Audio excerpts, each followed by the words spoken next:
سورہ بقرہ کے اندر پہلا حکم اللہ کی عبادت کا آیا کہ یا ایھا الناس اعبدوا، اے لوگو عبادت کرو، ربکم اپنے رب، الذی خلقکم، اس کی عبادت کیوں کی جائے؟ کیونکہ اس نے تمہیں زندگی دی ہے، اس نے تمہیں پیدا کیا۔ عبادت کرنے کا مقصد کیا ہے؟ لعلکم تتقون، تاکہ تم ہر معاملے میں اپنے رب سے ڈرو۔ یہ حکم آیا، یہ عمومی حکم آیا پوری انسانیت میں۔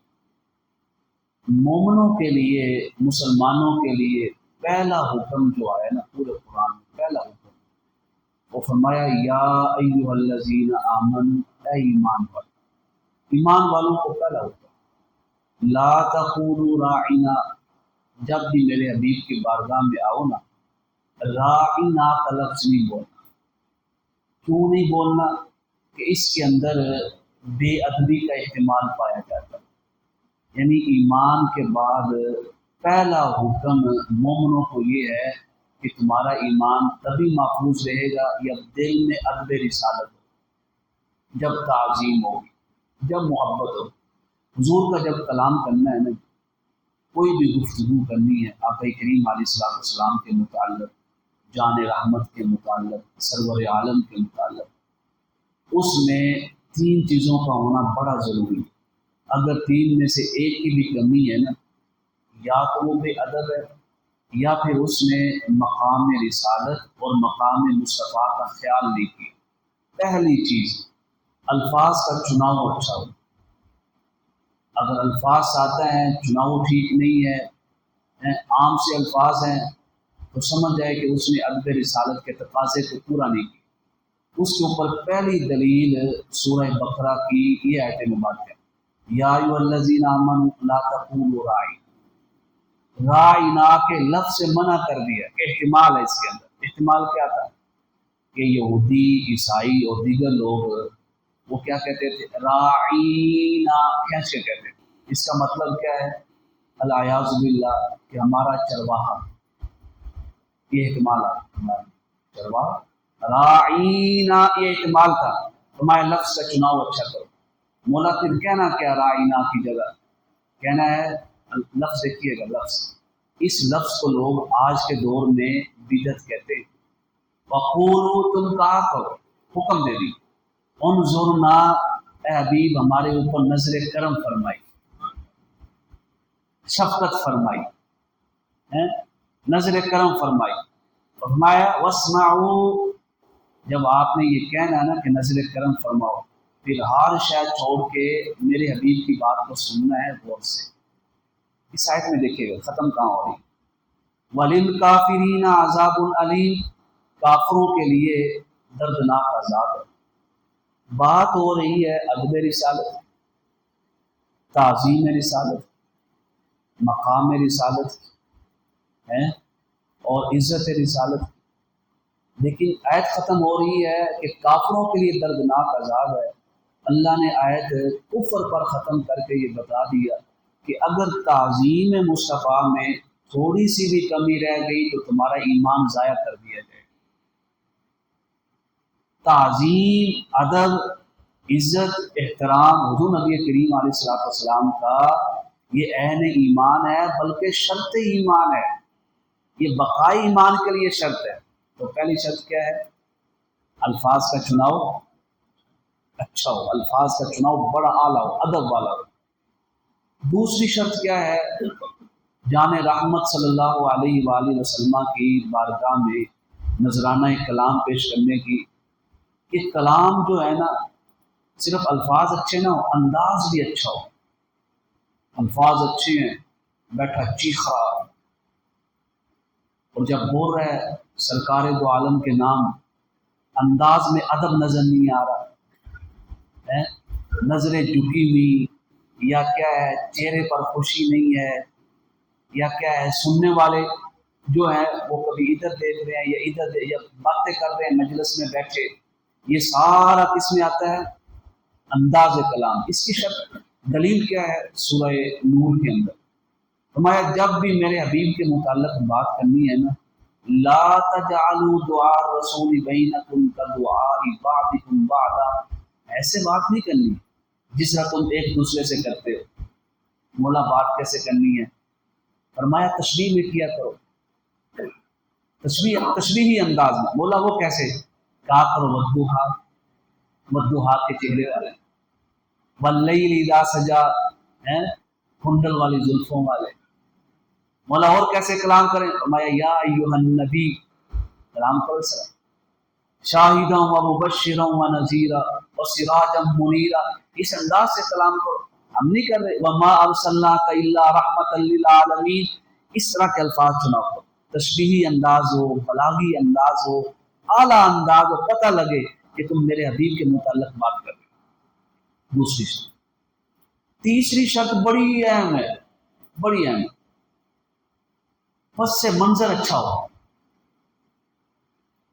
پہلی شرط الفاظ کا چناؤ اچھا ہو۔ میں ہر بات قرآن سے آپ کو ایک عہد دے رہا ہوں، الفاظ کا چناؤ اچھا ہو۔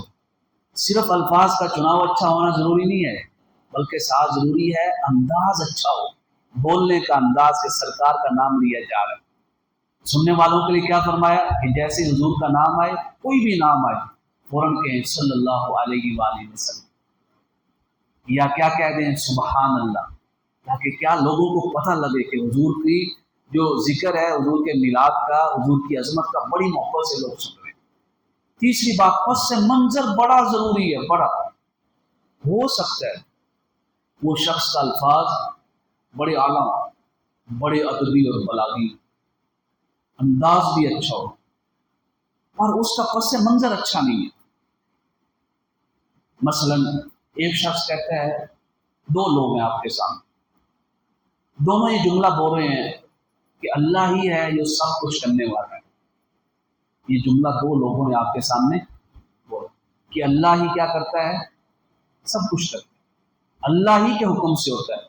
لفظ بھی کیا ہے؟ اچھا ہے، انداز بھی کیا ہے؟ اچھا ہے، لیکن دو لوگوں کے بولنے کا پس منظر الگ الگ ہے۔ ایک شخص کا پس منظر یہ ہے، وہ جملہ یہ بول رہا ہے کہ اللہ ہی سارا کچھ کرتا ہے، مطلب کیا ہے کہ اللہ کے حبیب کے پاس کوئی اختیار نہیں ہے جو اللہ نے دیا ہو۔ یہ پس منظر، پس منظر میں بے ادبی ہے یا نہیں ہے؟ مطلب کیا ہے کہ اس طرح کے لفظ کہ نبی کو دیوار کے پیچھے کا علم نہیں ہے، اس کے ذہن میں یہ جملے ہیں۔ اور کیا ہے کہ نبی کسی کے لیے دعا کر دے تو اس کی دعا کا کوئی فائدہ نہیں ہے، یہ پس منظر ہے۔ اللہ نے فرمایا اگر یہ پس منظر ہے تو میں اپنا نام بھی قبول نہیں کرتا ہوں اس کی زبان سے۔ اس پر دلیل کیا ہے؟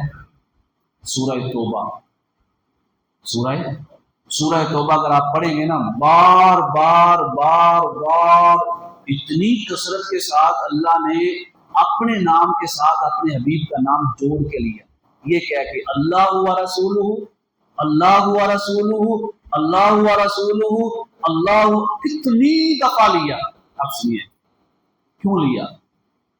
وہاں رد ہو رہا تھا منافقوں کا۔ منافق کہتے تھے اللہ سارا کچھ کرتا ہے، اللہ ہی دیکھتا ہے، اللہ ہی کو خبر ہے۔